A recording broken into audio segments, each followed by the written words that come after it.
माझ्यासारख्या ना प्रत्येक आईला, मुलीला, सुनेला सकाळचं किचनमध्ये गेलं ना, की नाश्ता झाला, की दुपारच्या जेवणामध्ये काय बनवायचं असतं, हा सगळ्यांनाच एक पडलेला प्रश्न असतो.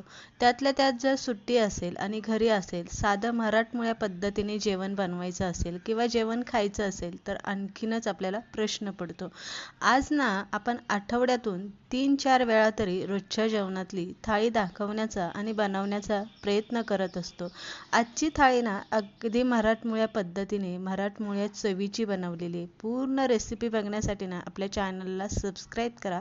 म्हणजे आपल्या चॅनलवरती प्रत्येक टाकलेली रेसिपी तुमच्या मोबाईलवरती अगदी टिंग असा आवाज आला की रेसिपी पडलीच अशी समजा. तर आजची ना छान झणझणीत मटकीचा रस्सा आणि मस्त मराठमोळ्या पद्धतीने केलेलं भरलं मसाला खारं वांगं, बाजरीची भाकरी, भात. रेसिपी शेवटपर्यंत बघा.